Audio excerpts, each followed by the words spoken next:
माई की नमस्कार। एक बार फिर आप सभी का स्वागत है हमसे जुड़ने के लिए।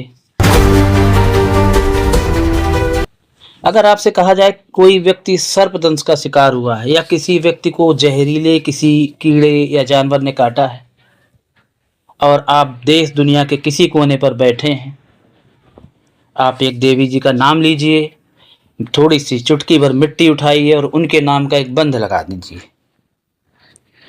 100% गारंटी के साथ उस व्यक्ति को कुछ हो नहीं सकता। यानी भले ही किंग कोबरा ने किसी व्यक्ति को काटा हो, लेकिन देवी जी के नाम का अगर बंध लगा दिया गया तो उसका जहर बेअसर हो जाएगा, व्यक्ति स्वस्थ हो जाएगा। मेरी बात पर आपको यकीन नहीं हो रहा होगा, यकीन मुझे भी नहीं था, क्योंकि ये बड़ा अकल्पनीय और हास्यास्पद लगता है, लेकिन ऐसा है नहीं। ये बिल्कुल 100% सच है। सर्पदंश का शिकार देवी माँ का नाम लेने के बाद, उनके नाम का बंध लगाने के बाद स्वस्थ हो जाएगा। यहाँ विज्ञान ज्ञान सब शून्य हो जाते हैं। लगता है कि नहीं, ज्ञान विज्ञान से ऊपर कोई परा विज्ञान है, कोई तो सुपर पावर है जो ऐसा संभव है। यकीन किसी को नहीं होता पहली बार सुनकर, मुझे भी नहीं था, लेकिन 3-4 बार जाने के बाद जब मैंने वहाँ के तथ्य जुटाने शुरू किए और वहाँ देखा समझा, तो मुझे लगा कि नहीं, सनातन में बड़ी शक्ति है। हम बात कर रहे हैं दतिया से 65 किलोमीटर दूर रतनगढ़ माता मंदिर की, जिन्हें नागों की देवी नाग माँ, रतनगढ़ वाली माता के नाम से पुकारा जाता है, पूजा जाता है। विंध्य श्रृंखला की एक ऊंची पहाड़ी पर, जिसके करीब से ही सिंध नदी बहती है, स्थित है रतनगढ़ माता का मंदिर। मंदिर का इतिहास 450 से 500 साल पुराना बताया जाता है। कहते हैं मुगल आक्रमणकारियों की चपेट में यह भी मंदिर आया। रतनगढ़ रियासत के राजा थे राजा रतन सिंह। अलाउद्दीन खिलजी ने रतनगढ़ पर हमला किया। राजा के ही कुछ सिपा सलारों ने राजा को धोखा दिया और राजा अपनी सल्तनत हार गए। सम्मान बचाने के लिए राजा की एक पुत्री थी जिसका नाम था मांडूला, और एक पुत्र था जिनका नाम था कुंवर महाराज गंगाराव। दोनों ने उस जंगल में, उस किले में ही अपने को समाधिस्थ कर लिया, समाधि ले ली, शरीर छोड़ दिया।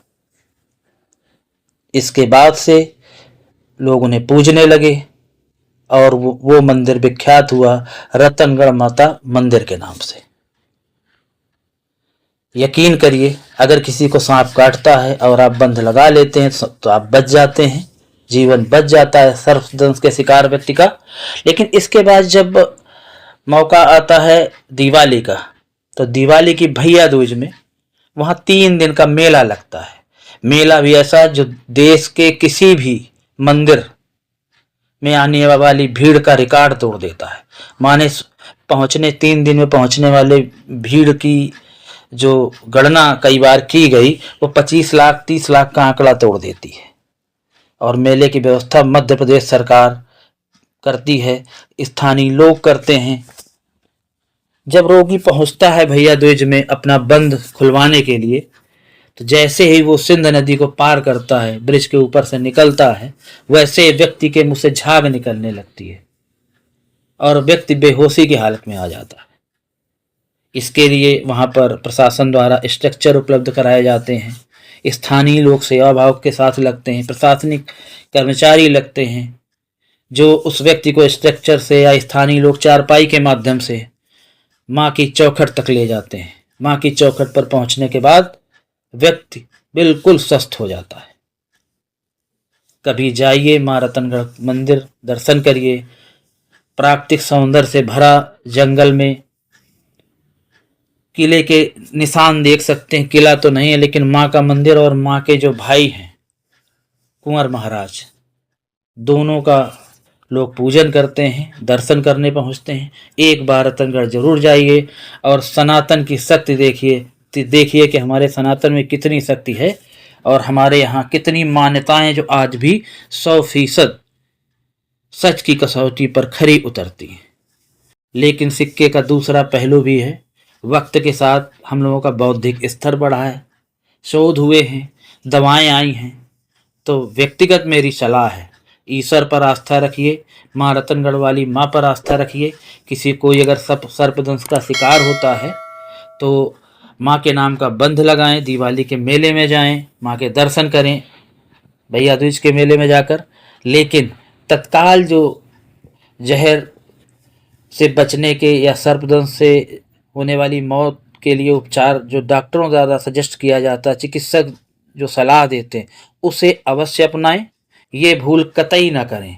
हाँ, एक चीज़ और ध्यान रखें, एंटीवेनम आपके आसपास के CHC, PHC और नर्सिंग होम में उपलब्ध है, तो दवा ज़रूर करें।